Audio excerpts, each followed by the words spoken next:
Bonjour, je vais vous expliquer aujourd'hui comment prélever les kékis sur les dendrobiums. Donc les kékis, qu'est-ce que c'est que cette petite bête? Eh bien c'est des bébés, voilà. C'est des bébés qui poussent en fait sur les anciennes cannes ici du dendrobium. Donc vous aviez ici la canne principale avec des feuilles à la base et après en fait est apparue au lieu des fleurs des bébés, donc des kékis. Donc ici, on a quand même des plantes qui se sont bien développées avec un beau système racinaire. Donc pour prélever les kékis, soit on utilise un sécateur ou un petit couteau avec une lame assez fine qui coupe relativement bien, que l'on trempe auparavant dans de la colle pour le désinfecter. Donc on va essayer de décoller en fait ce bébé de la tige en coupant, hop, voilà. Sur la partie qui était maintenue sur la tige principale. Donc là, on obtient un petit. Donc là, on va en prélever un deuxième.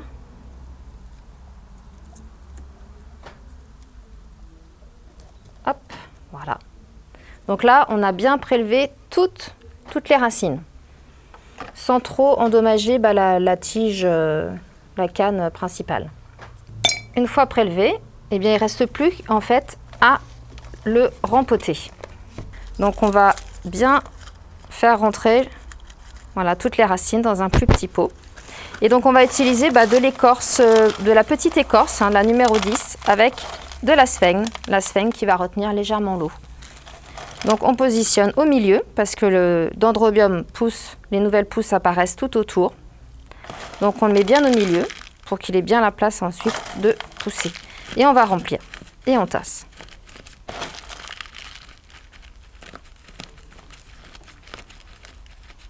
Voilà.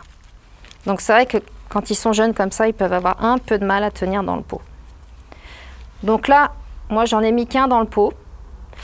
Donc moi professionnellement, c'est ce que je ferais. Après vous, si vous avez envie d'obtenir une plante un petit peu plus grosse, vous pouvez en rassembler plusieurs. Il faut quand même savoir que sur les deux, comme c'est deux plantes différentes, elles peuvent ne pas pousser à la même vitesse et vous pouvez avoir sur une des deux, une qui pourrisse. Vous pouvez en mettre deux, trois, donc là je vais vous faire les deux ensemble. Voilà, c'est faisable si vous voulez obtenir une plante vraiment, mais à ce moment-là on prendra un pot aussi plus grand. Et on va faire la même chose, on va bien les rassembler toutes les deux au milieu. Et on remplit. Toujours avec le même substrat.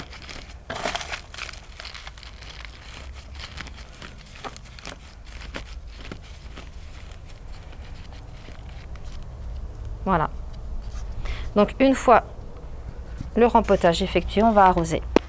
On va arroser en arrosant uniquement, en faisant couler uniquement de l'eau sur le dessus pendant environ un mois et demi, le temps que les nouvelles racines apparaissent. Surtout pas de bain, parce que votre écorce risque de ne pas tenir dans le pot et votre plante ne va plus se tenir. Voilà, on fait bien couler. Donc on recommencera l'opération dans à peu près une semaine. Pareil pour la petite.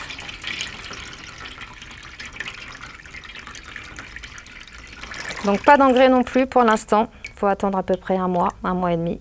Toujours l'apparition des nouvelles racines. Et entre les deux arrosages, on peut pulvériser comme ceci le dessus.